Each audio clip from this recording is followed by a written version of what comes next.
Hi, everybody. This is Bob Goodwin, founder of Career Club, and I'd like to welcome you to another episode of LinkedIn Live with Career Club.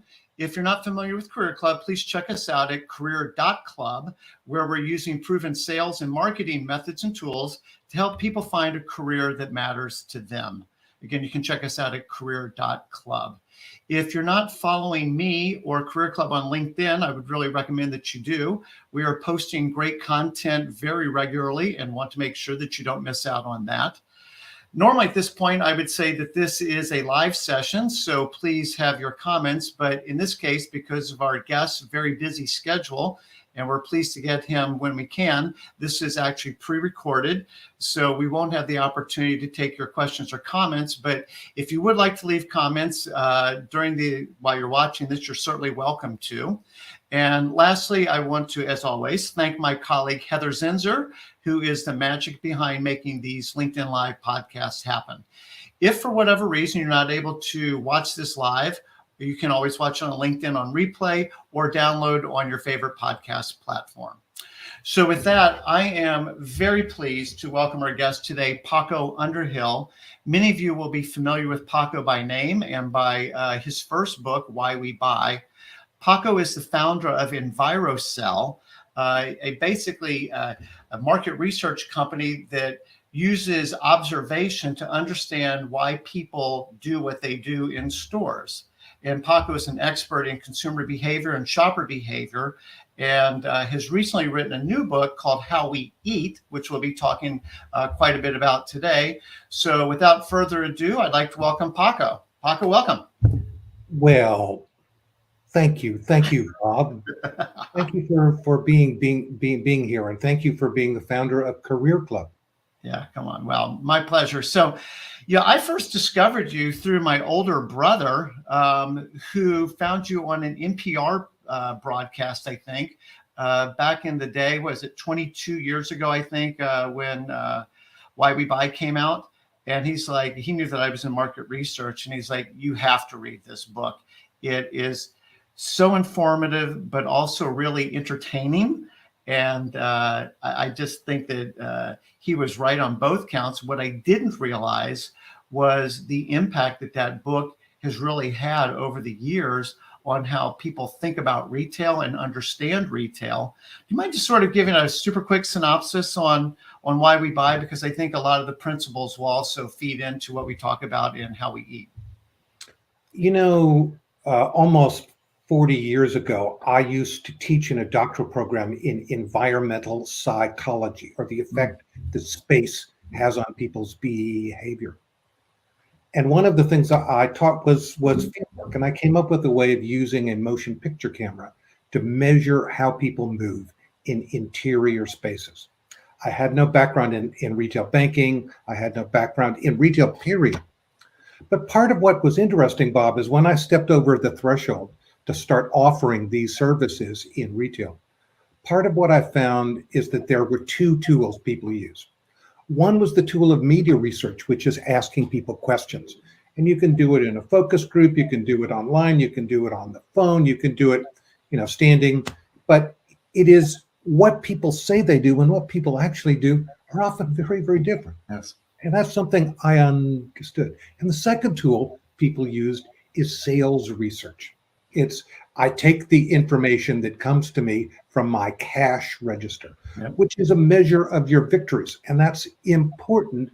But one of the key aspects to whether you're selling in physical space or you're selling in cyberspace, because we do a lot of our work in cyberspace now, is that's a measure of victories. And one of the keys to doing better isn't just to understand where you're winning, it's to understand where you're losing.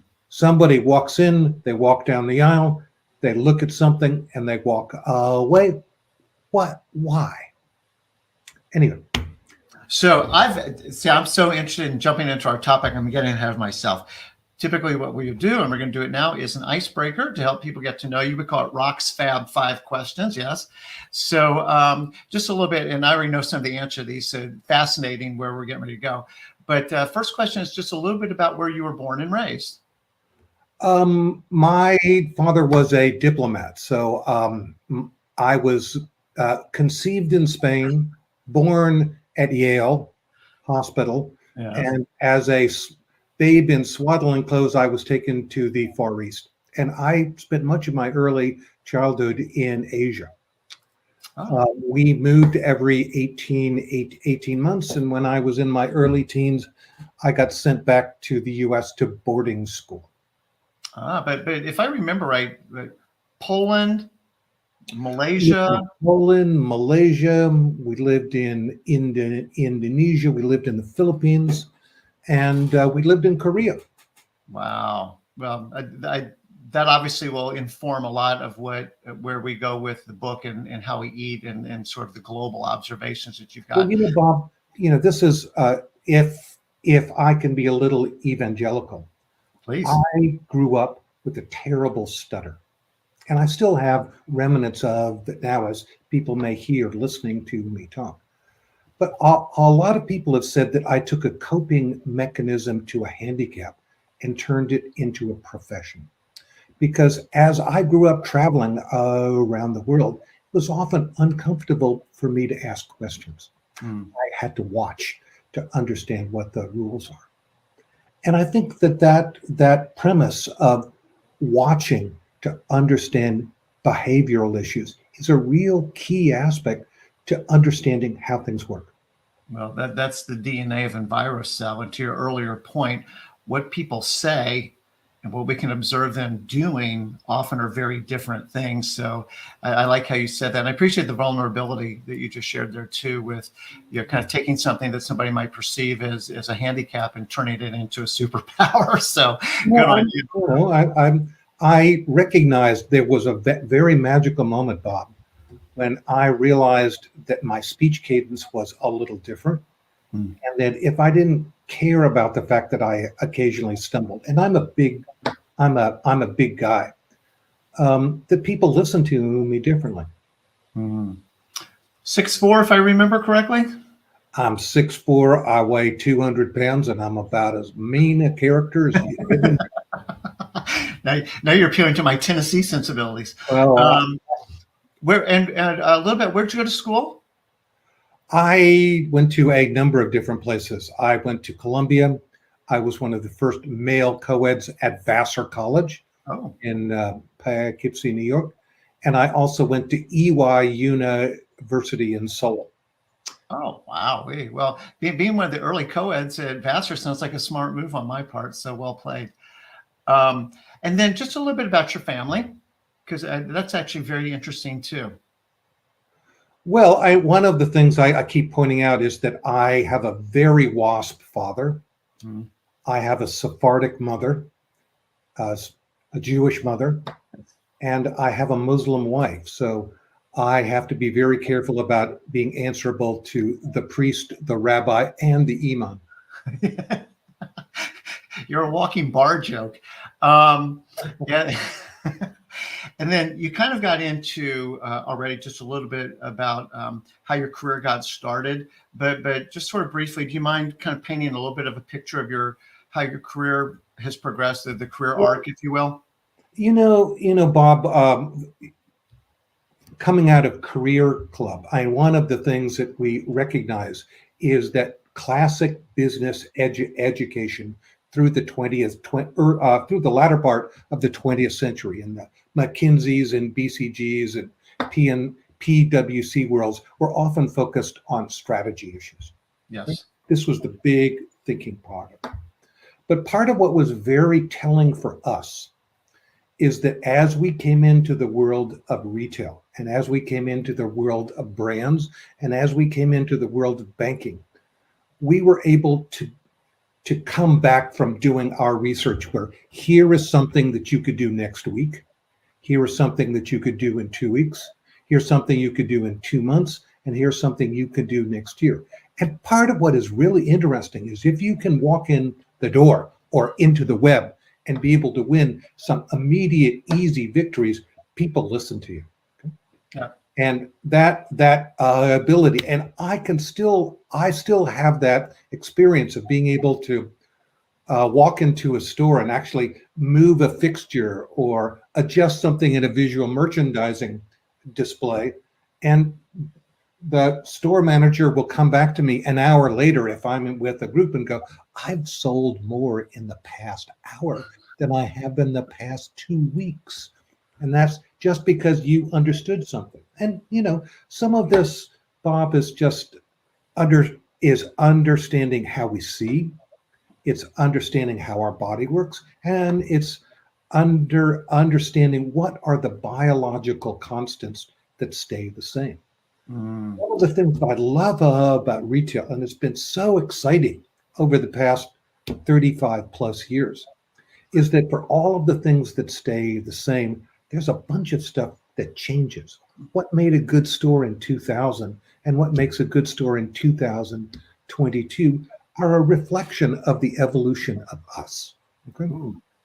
Yeah, one of the things that I've always loved about retail and CPG and insights is we can all relate to it. We all go to stores. We all know what the experience is like. One of the easy findings I remember from Why We Buy is kind of that 10-foot dead zone when you first walk into a store, right? And you describe that. And that kind of like my eyes are adjusting, the floor is different, the temperature is different. And I'm like, yeah, I know exactly what you mean when I walk into Costco or wherever. I think about that almost every time I walk into Costco. It's like I'm now transitioning, and anything they do between now and by the time I get acclimated to the environment. So it's the relatability of retail because we're all shoppers. Part of what we have to recognize here, Bob, is that it isn't just about physical retail, though. It is also about how we shop online. And certainly having started with doing cameras and physical retail, I spent the next 30 years building other tools. The company that I founded, its largest clients now are technology companies, technology giants. And that is recognizing, for example, if, over and beyond Amazon, but even on an Amazon, what is the difference between someone who's been to the site 10 times versus somebody who's going to the site for the first time? Yes. And the degree to which we understand the difference between the expert and the novice user, or in terms of our national franchise, is that the need states of somebody logging in to an online presence in a rural setting, an exurban setting, and an urban setting have some distinct differences to them. And that trade-off between, what's global and what's local works in physical, but it's also a critical issue in the cyber world too. So let's get, because this will all tie together. So you've got a new book out, How We Eat.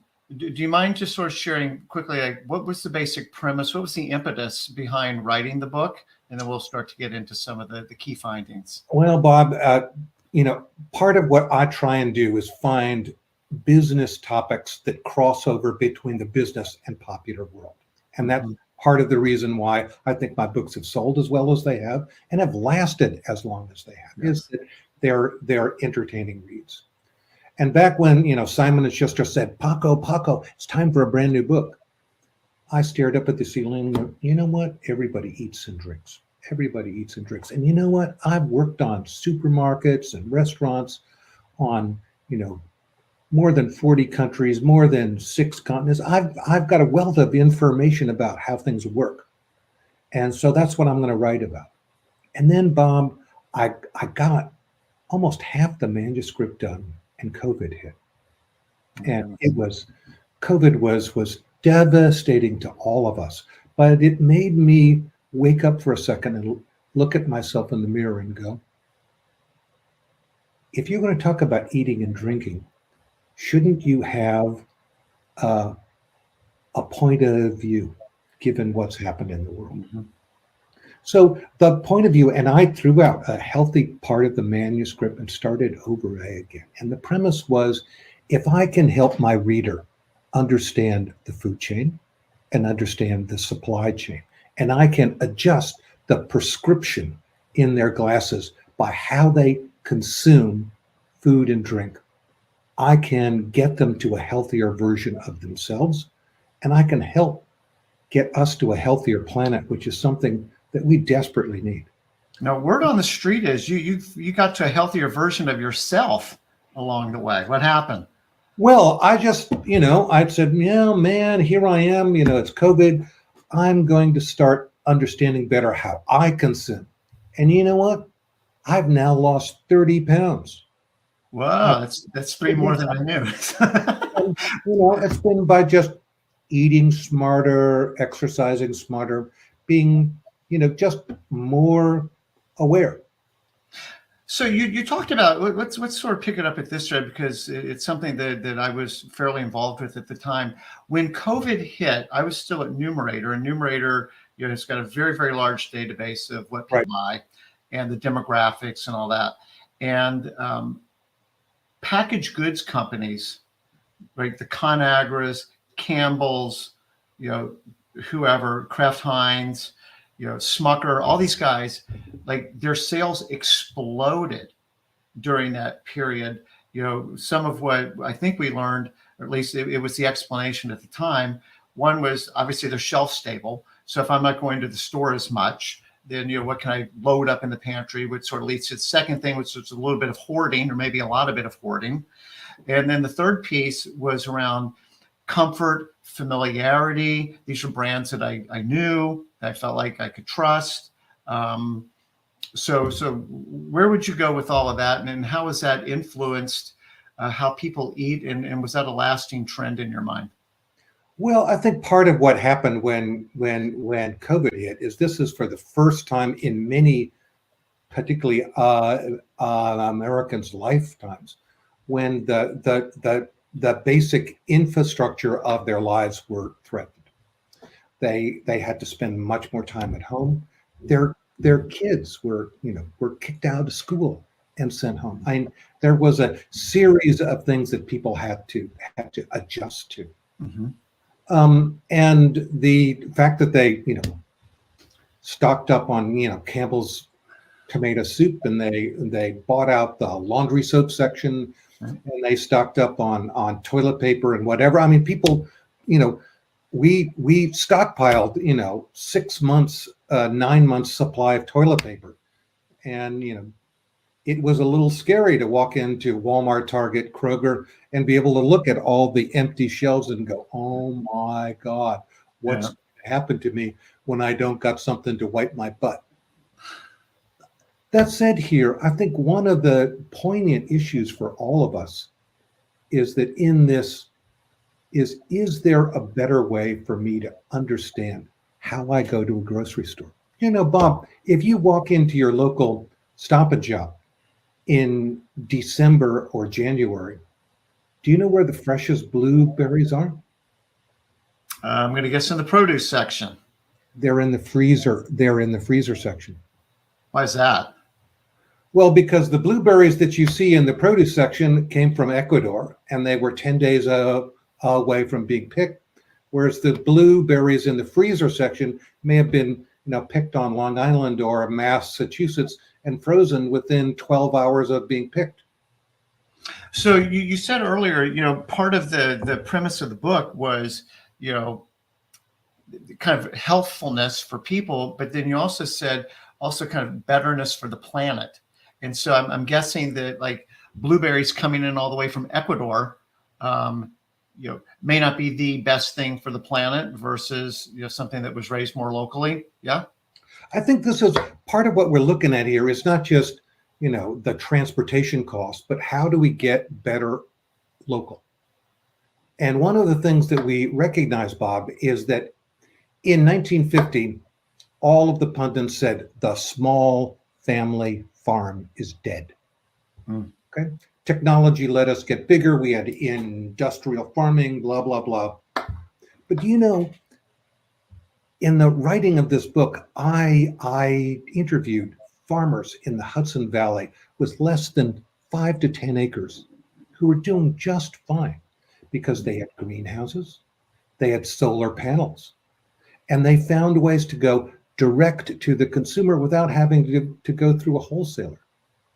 And part of what this means is that if you go to a farmer's market today, in many places, the range of stuff that you can get and the immediacy of it. How many of us have used CSA? consumer supported agriculture, where we find a farmer in March and we pay him a certain sum of money. And starting in May, we get a box of vegetables and fruit of whatever is ripe for that given moment. And learning how to deal with that. How do we understand what is fresh and understand what is healthy? We also know that the world of packaging that was invented in particularly the 1950s and 60s is desperate for reinvention. That the concept of recycling is not working particularly well. That's right. Is not working particularly well. I mean, the number of, Campbell's soup cans that actually get recycled is minimal. The number of plastic bottles that do it. Part of what is exciting here is that not only does our design community know that, meaning that I can make a container out of birdseed rather than that cardboard. And I can take that box as I finished it, and rather than stuff it back in the garbage can and hope that it goes back to the recycling center for somebody to do something with it, I can go feed it to the blackbirds and the sparrows. I think that's cool. How do I use my composting process? That in other parts of the world, you don't get milk in a sort of plastic cardboard container. You get it in a recompostable bag. And the bag fits into a pitcher. You slice off one corner of it, you pour the milk that you need from it, and then when it's over, that bag crumples up into something that is really small, and then you can throw it in your compost heap. Oh, that's cool. I mean, it's a part of what, this has to happen. It has to. Well, you're talking about packaging, and I don't know if this is clever or not, but, we talk about carbon footprint. I wonder about cardboard footprint. All these boxes that are getting shipped all over the place, like, what's your cardboard footprint? I want to go back, though, to farmers markets for a minute, Paco, because you talk about the Hudson Valley. We could also talk about Hudson Yards in New York City. I'd love for you to talk just a little bit, because you said that, the age of the family farmer is over. Well, that was the rumor, but then actually that's not true. And I'd love for you to maybe riff for a minute on urban farming and how many vertical acres do you have, and how that's really kind of engendered the ability for people to get truly fresh, locally grown food. Bob, this is one of the contributions that the marijuana farmers have gotten for us. All those farmers in the Netherlands and British Columbia that figure out ways of growing hydroponic pot. Okay? Mm-hmm. And there is now the nascent technology to be able to take shipping containers, okay, and have a hydroponic solar garden inside that shipping container and be able to grow leafy vegetables right there, whether it's in an urban setting or whether it's in the parking lot of the local grocery store. One of the ironies there is that we looked at a grocery store chain that experimented with it. And part of what the problem was, which was interesting, is they couldn't sell all of the greens in the location that they were growing. Because part of what it is that we aren't eating greens at breakfast in the morning. Mm-hmm. We aren't juicing whatever. This is making really, arugula and baby leaf lettuce. Baby leaf lettuce, gram per gram, is the healthiest food on the planet. I would guess kale or something like that. There's a wonderful lineup on the BBC.com where they list the healthiest foods: baby lettuce and raw almonds. Ooh. And I have, almond butter is now an integral part of my daily diet. Pumpkin seeds. Have you ever tried pumpkin seed butter? I've never heard of pumpkin seed butter. You can buy pumpkin seed butter on, at your local health food store. But pumpkin seeds, again, raw, unsalted, are just incredibly healthy. It's a Nice. great snack food. So a lot of our audience that'll be listening to this, Paco, will be people that work at big food companies.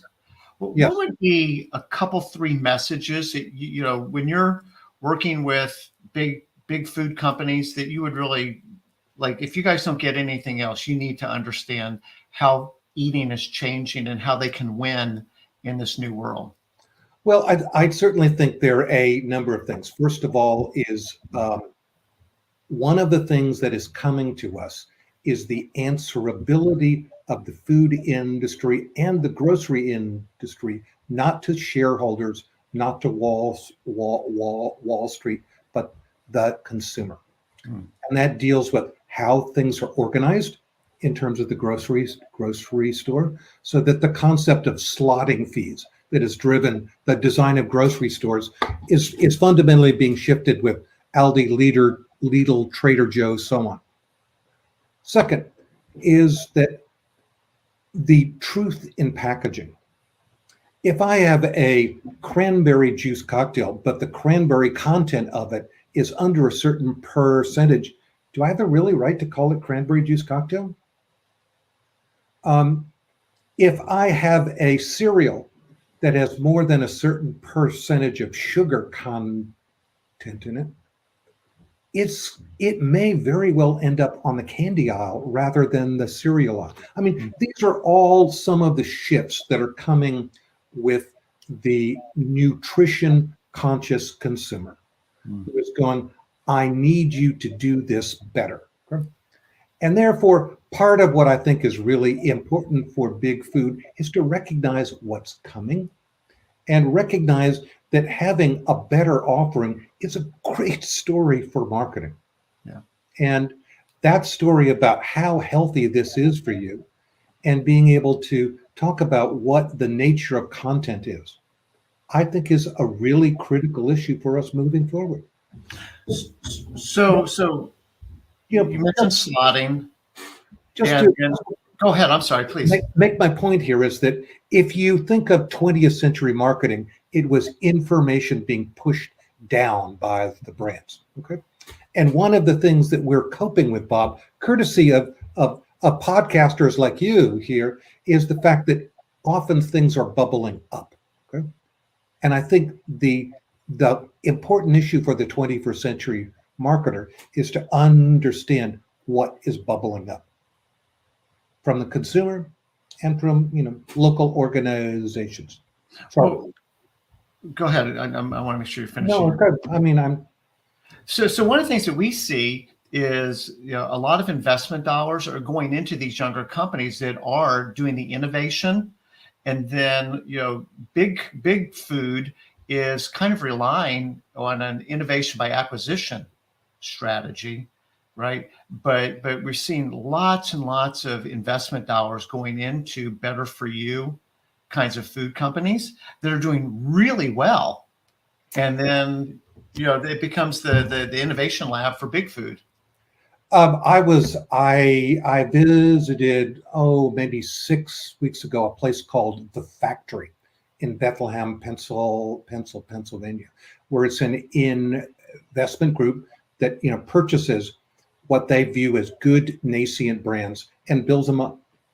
And they bring some professional talent to the marketing of it, the packaging of it. But the concept is I buy something for 2 to 10 million and I sell it for 100. There you go. But back on slotting and maybe kind of looking at this more from the retailer's lens, you give a great lesson in most new products fail. There's all these kinds of foods that people seem to be moving more off trend, and yet it takes up a disproportionate amount of the real estate inside of a retailer. So maybe one is, if you could explain for the audience why that is, and then two, what your recommendation would be to retailers maybe to repurpose that space. Okay, well, two things. First of all, if you go to Walmart, Kroger, HEB headquarters, there's a lineup of conference rooms where the buyer sits on one side of the table and the brand sits on the other, and they fight. It's maybe polite, but they fight. They fight over pricing, they fight over delivery, and they fight over where it sits on the shelf. Okay, those are what contribute to the fact that in most American retail, what is at eye level is brands who have paid for the privilege of being there. Okay? I think part of what we're going to get at is, first of all, how do we understand better fleet management from the standpoint of retail? And this is one of the things, Bob, that I think retail AI is starting to get at, which is, what is the difference between a Kohl's that sits in El Paso, Texas, and a Kohl in Duluth, Minnesota? Okay. And it doesn't mean that if I'm a grocery store chain or I'm a fashion chain or I'm a fast food chain that there's an infinite array of buckets, but there are a series of buckets that are really practical and help central management get closer to what that retail location is. I am reminded, having served on the boards of numerous Israeli technology companies, that one of the issues that my IDF or Israeli Defense Forces friends always tell me is battles are won when generals get to the front. Okay? And I think one of the ironies about particularly on American business or global business is that you find the desk farthest away from the front door, and that's where the person in charge sits. That shift here between understanding what is global and what is local is one of the keys in fleet management. And that deals with whether it's a physical location, but it also is about the design of our cyberspace too. Could you explain that a little bit more? Well, if I'm a site and somebody is logging in from a rural location, are they seeing the same screens as somebody who's dialing in from San Jose, California? I think this is, again, some of those shifts here, which are, how do I adjust both the images, the pictures, the language, the adjacencies, and the nature of the offering? When you were talking about in the store and things that are eye level and that brand paid for the privilege, that's a slotting fee, correct? Yep. And where does that fit into the retailer's revenue and or profitability? Well, I think particularly if you're a grocery store chain, historically slotting fees have been absolutely critical. Right. And so it's very, very precious and very hard to give up. Right. Well, I think that's one of the reasons why everybody is looking at Trader Joe's, Aldi, and Lidl. Okay. And if we think of the disruption that Aldi and Lidl earned across Europe, particularly Western Europe, and the disruption that a Trader Joe's is generating here, where there's a level both of customer loyalty to it, and there's a use of house brands and the trust in the curatorial judgment of the buyer.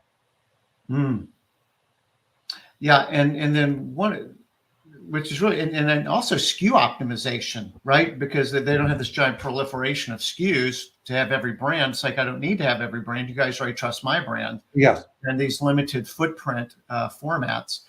But one of the things that I'd like for you to talk about, if you could, is how sampling could be a much more critical and be much more experiential and creating that kind of an environment inside a retail store, and what the impact would be both for the retailer and for the manufacturer. Well, I mean, first of all, part of what we know is that a good merchant is trying to look at all five senses and the degree to which I can stimulate all five of those senses through someone's experience in store. So the smell, the taste, the look, the hear, whatever, the touch.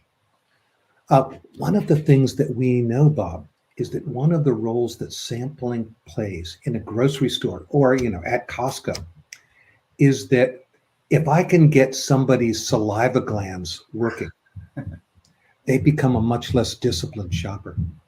So we know, again, from our observational research, is that people who sample tend to buy more.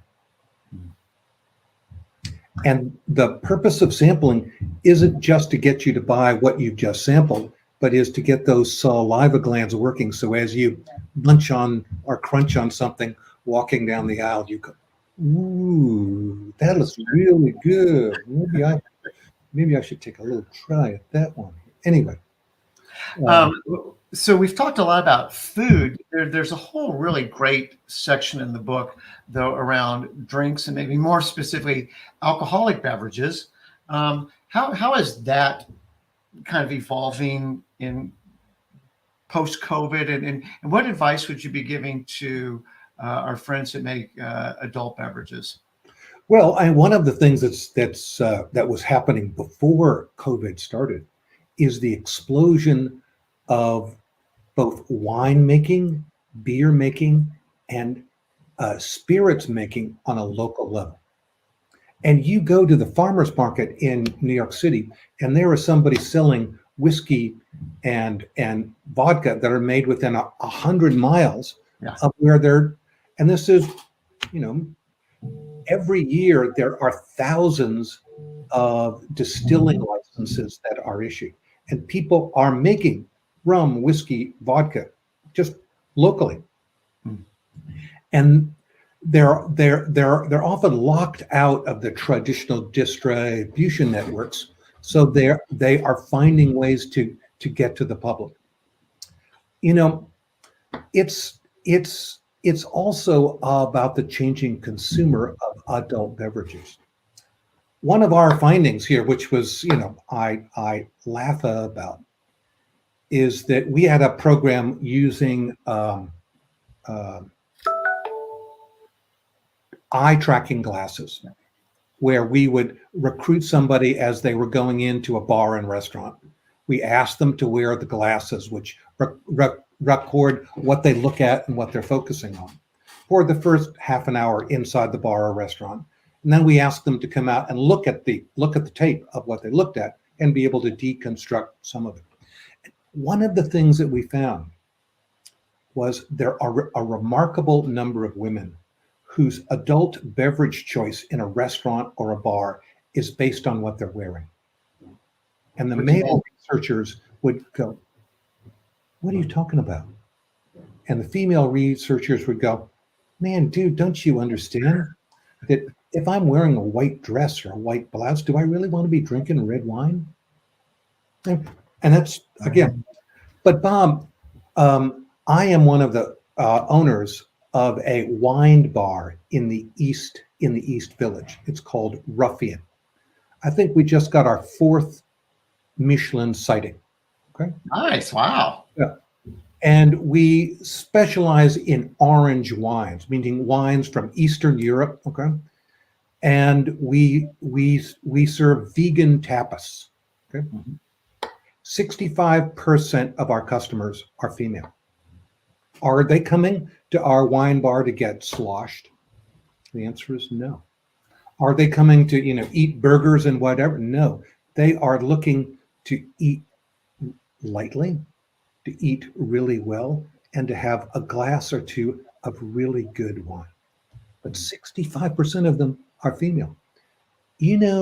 One of the things that I've learned now is if I walk an urban street and I look into a restaurant, I do a little quick math in my head. What's the number of women in that restaurant versus men? How many tables are what look like girlfriends eating together? And would I rather, if there's a restaurant that has more than 60% of females in it, do you think they serve better food?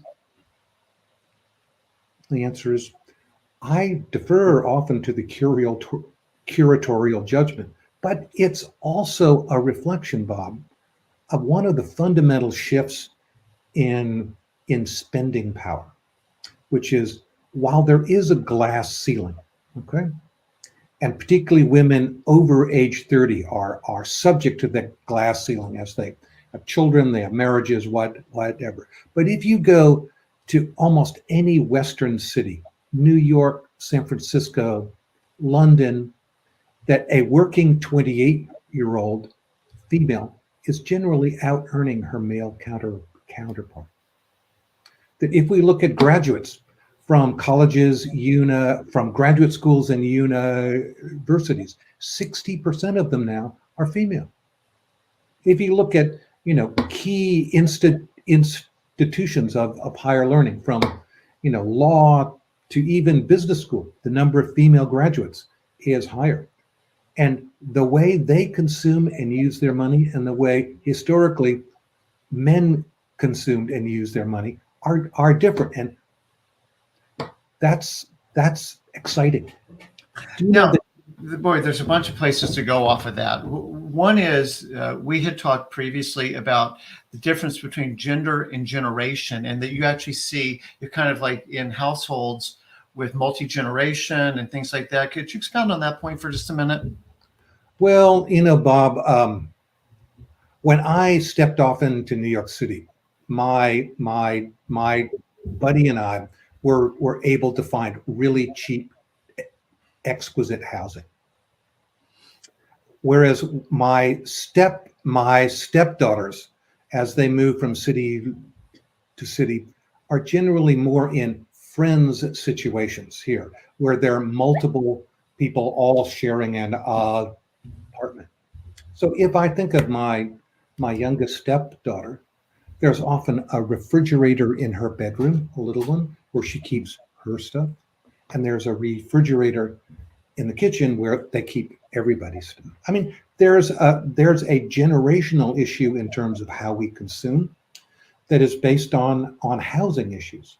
One of the poignancies, Bob, is that according to the 2020 census, less than 25% of American households were Leave It to Beaver, where you had two parents and, dependent children in them. And it isn't that we don't have dependent children, but, the number of houses where adult kids are living at home over age 18, or there are more than three generations living under one roof, which is one of the truisms of stepping away from, Western civilization, where we get away from the concept of the nuclear family. So how would you encourage, a marketer or a retailer to leverage that reality?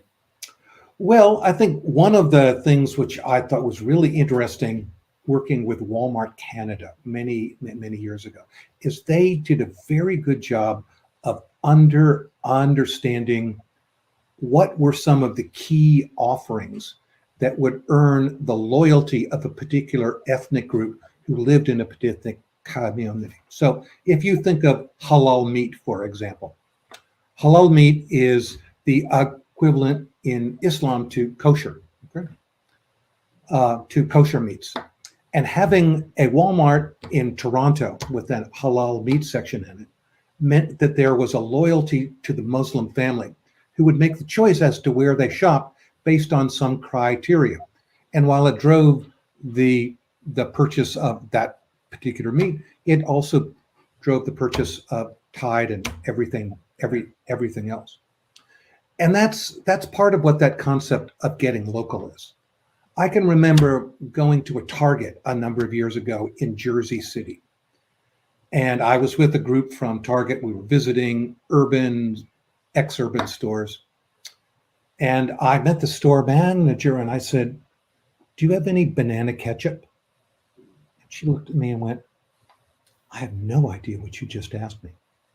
And I said, "Well, you were here in Jersey City, which has the largest Filipino American community as a percentage of any community in the USA. And banana ketchup is a fundamental Philippine condiment. And that if you had a little Philippine food section in the context of this Target in this location, your customer loyalty would soar." And he laughed and go, "But how do I convince Minneapolis of that?" Yeah, maybe not. Yeah. Last thing, because I want to be mindful of the time, but this is very top of mind for, I think, many of our listeners, is in these inflationary times, the role of money And could you maybe speak to that for a minute? Because I know it's something you have a strong point of view on. Well, I think part of what is really critical is understanding how we consume better. Okay? One of the ironies of grocery shopping, which I've learned all over the world, is that a percentage of our produce purchases gets thrown away because we don't get around to consuming them. Hmm.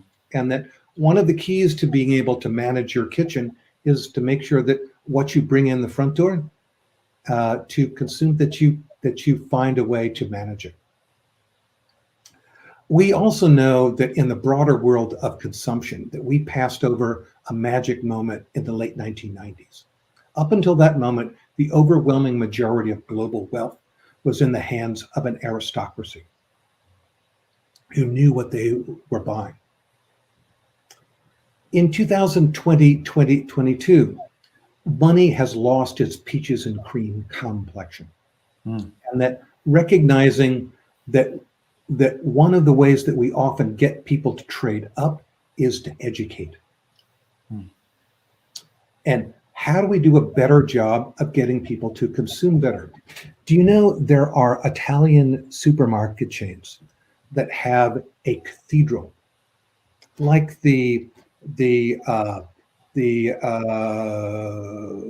Superstore or the Victoria's Secret, flagship that sits in Herald Square, which its purpose is not just to sell, but also to tantalize and to get people to expand there. There are grocery stores which aren't meant to be visited every week. They're meant to be visited once a month, where people will teach you how to cook stuff. They will teach you about vegetables you've never had before.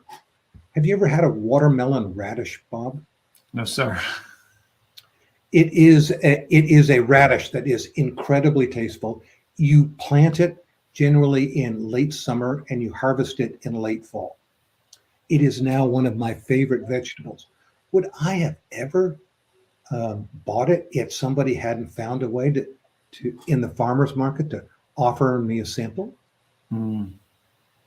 So with respect to being educated, making more thoughtful choices, you talked very early on about what I would typify as the actionability of your insights.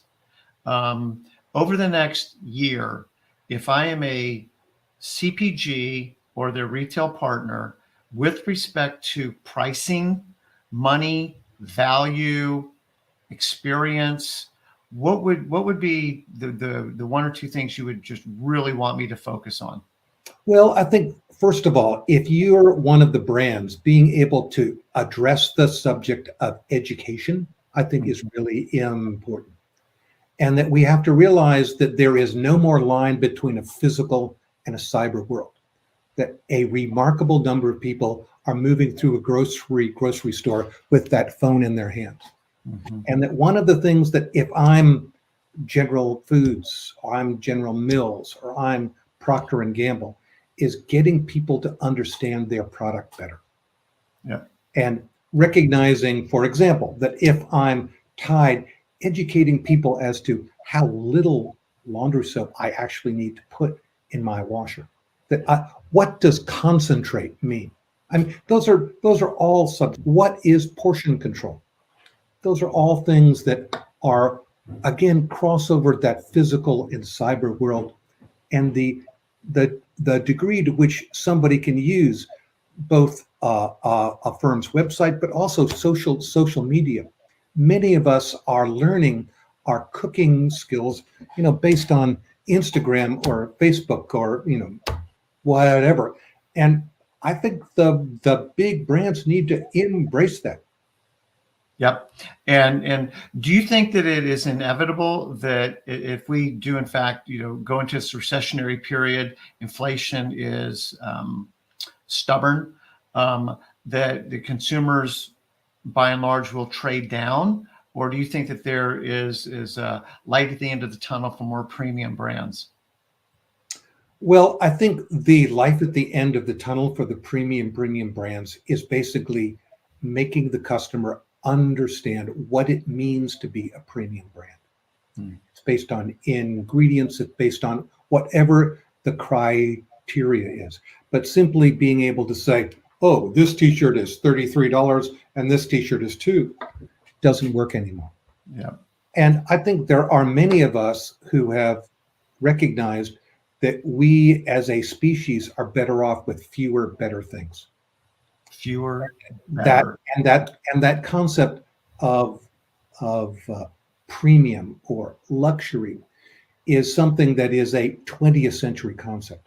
Mm. That part of what I'm trying to communicate is value and quality. And that value and quality also is reflected in price, but it's also reflected in how or the longevity that you have something. Yep. Okay. This has been fascinating. And I feel bad because like I've got like 100 more questions I want to ask you, but I'm looking at the clock and I want to be respectful of your time and the listeners' time. Yeah. So all I can say, and Heather, if you can maybe flash these up in a second, but the Paco's 2 books, Why We Buy is required reading for anybody that's got anything to do with anything that has to do with retail. You have to read this book. It's timeless. And then How We Eat, I loved. It is very accessible. It is not just like Why We Buy. I think you talked earlier about kind of the pop piece of it, it's very accessible. It's entertaining. You wrote How We Eat in a very conversational tone, even in a dialogue in a lot of places, which I found very entertaining. And it made it easy to take in the information and to retain, what you have learned and what you're sharing with people. I just can't recommend the books highly enough. And Paco, as I said at the beginning, I'll say at the end, it's been such a pleasure to have you here. If folks wanted to learn more about you or potentially contact you, what's the best way to do that? There are 2 ways of doing it. One is pacounderhill.com. The other is my email address is paco@envirocell.com. Got it. Paco@envirocell.com. Send me a note. Awesome. Well, again, you're just a fount of information, plus you're fun, which is like the greatest combination. It's a pleasure to know you. It's a pleasure to have you today. And I just want to thank you and hope our audience enjoyed this as much as I did. Bob, thank you. And good luck with Liverpool. Season starting next week. I'm excited. Okay. Thanks, everyone. Have a great day.